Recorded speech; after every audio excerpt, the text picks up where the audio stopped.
Hi friends, welcome to Telugu defence news. CNBC TV 18 India Russia ఇచ్చిన SU-57 ఆఫర్ని consider చేస్తుంది అని ఒక రిపోర్ట్ని పబ్లిష్ చేసింది. ఇంకా ఫైనల్ డెసిషన్ అయితే తీసుకోలేదు, కానీ ఇంటర్నల్గా బాగా చర్చలు జరుగుతున్నాయని చెప్తుంది.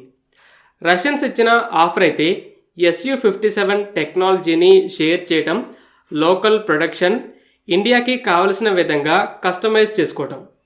రష్యా ఈ 5th జనరేషన్ జెట్ని అమ్మడానికి ఇంటర్నేషనల్గా బాగా అగ్రెసివ్గా ఆఫర్లు ఇస్తుంది.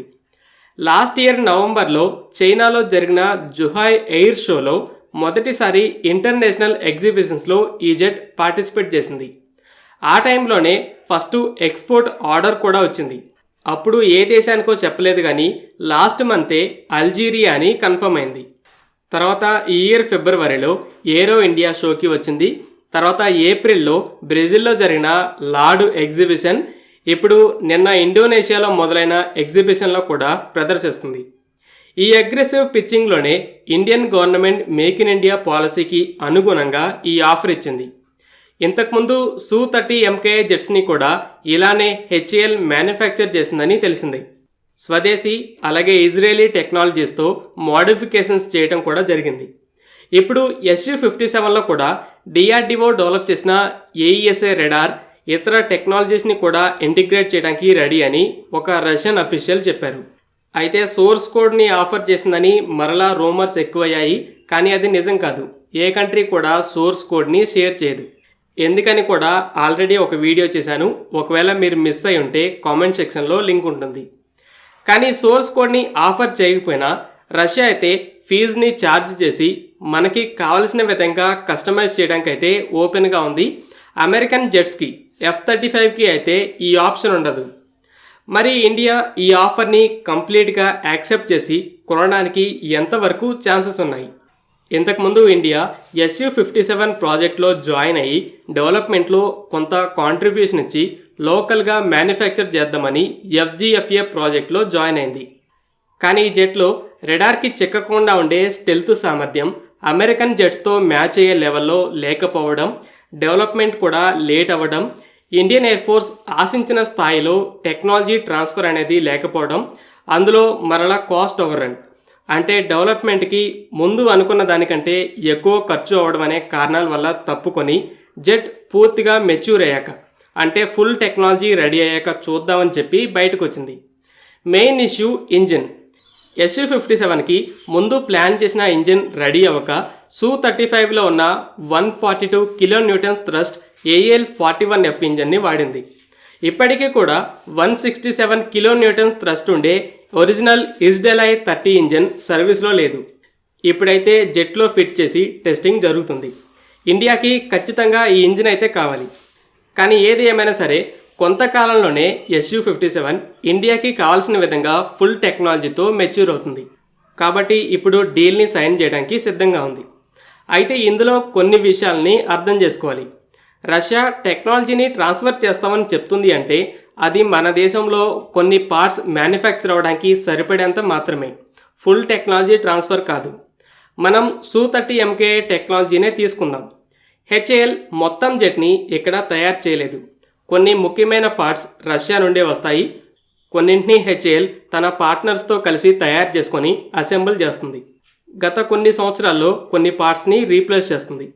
కొన్ని నెలల క్రితం మరో 12 Sukhoisని కూడా ఎయిర్ ఫోర్స్ ఆర్డర్ చేసిన విషయం తెలిసిందే.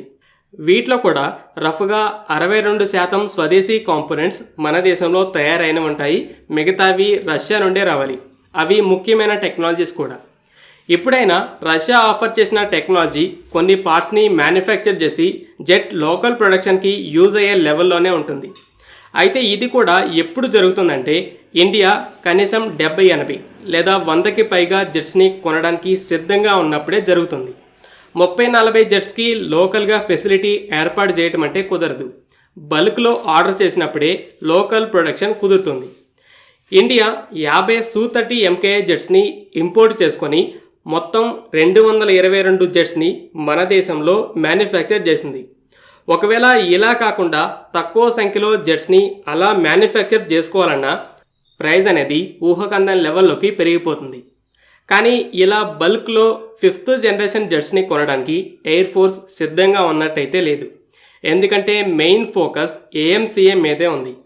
కొంటే 36 రఫాల్స్ని కొన్నట్టు 2 to 3 స్క్వాడ్రన్స్లో మరలా Su-57 జెట్స్ని ఇంపోర్ట్ చేసుకోవాలి. స్వదేశీ రెడార్స్ని ఫిట్ చేయడం లాంటి మోడిఫికేషన్స్ని ముందే మాట్లాడుకొని ఎక్కువ ప్రైస్తో కొనాల్సి ఉంటుంది. సో ఫైనల్గా Su-57 అయితే మెచ్యూర్ అవడానికి దగ్గరలో ఉంది. ఇండియా ఒకవేళ ఎంఆర్ఎఫ్ఏలో 114 Su-57 జెట్స్ని కొనాలి అంటే టెక్నాలజీ ట్రాన్స్ఫర్, లోకల్ ప్రొడక్షన్కి రష్యా రెడీ. కానీ ఏఎంసీఏకి ముందు గ్యాప్ని ఫిల్ చేసుకోవాలి. టెక్నాలజీ పరంగా Su-57తో చైనీస్ మేడ్ 5th జనరేషన్ జెట్స్ని కౌంటర్ చేయాలి అంటే లిమిటెడ్ నెంబర్స్లో 36 రఫాల్ డీల్ లాగానే కస్టమైజేషన్తో కొనాలి. దీనికి చాలా ఎక్కువ పాసిబిలిటీ ఉంది. ఎందుకంటే చైనాతో పాటు పాకిస్తాన్ కూడా కొన్ని నెలల్లోనే 5th జనరేషన్ J-35 జెట్స్ని మోహరించబోతుంది. Air force already anti stealth రెడార్స్తో వీటిని కౌంటర్ చేయడానికి ప్రిపేర్ అవుతుంది. కానీ పాకిస్తాన్ మైండ్ సెట్ ఎలా ఉంటుందంటే వాళ్ళకి కొంచెం అడ్వాంటేజ్ ఉంది అనిపించినా లేదా కనీసం సరి సమానం అనిపించినా సరే సాహసాలు చేయడానికి ఎక్కువ ఆసక్తి చూపిస్తారు. బాలాకోట్ లాగా మరోసారి మన జెట్స్ పాకిస్తాన్లోకి చొరబడి దాడి చేయకుండా HQ-9 long range air defence సిస్టమ్స్ని కొంది.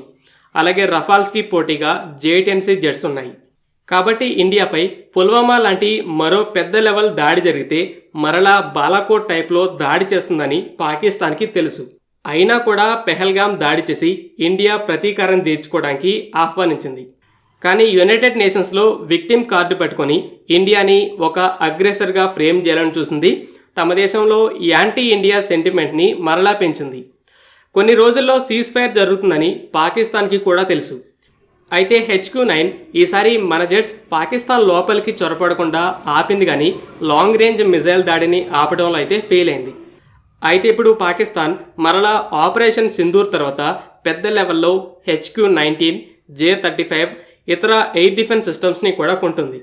కాబట్టి ఈసారి సరి సమానం అనే ఫీలింగే కాకుండా 5th జనరేషన్ జెట్తో ఏరియల్ కాంబాట్లో మనదే విజయం, తర్వాత సీజ్ ఫైర్ వస్తుందిలే అని ఫీలింగ్ వస్తే మరలా అలాంటి సాహసం చేయడానికి ఎక్కువ అవకాశాలు ఉంటాయి. కాబట్టి పాకిస్తాన్కి ఏమాత్రం అడ్వాంటేజ్ ఉండడానికి వీల్లేదు అనుకుంటే ఎయిర్ ఫోర్స్ Su-57ని కొంటుంది. కానీ సోర్స్ కోడ్ అయితే ఉండదు. చరిత్రలో ఏ దేశం కూడా డెవలప్మెంట్ పార్ట్నర్స్కి తప్పితే కస్టమర్స్కి సోర్స్ కోడ్ని ఇవ్వలేదు.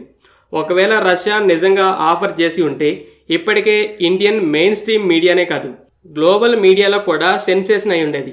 ఏదో చిన్న చిన్న వెబ్సైట్స్లో కాదు. CNBC TV18 రిపోర్ట్లో కూడా సోర్స్ కోడ్ గురించి ఎక్కడా మెన్షన్ చేయలేదు. ఫ్రెండ్స్, ఈ వీడియో మీకు నచ్చినట్లయితే లైక్ చేయండి. అలాగే మరిన్ని ఇంపార్టెంట్ డిఫెన్స్ అప్డేట్స్ కోసం మన ఛానల్ని సబ్స్క్రైబ్ చేసుకోండి.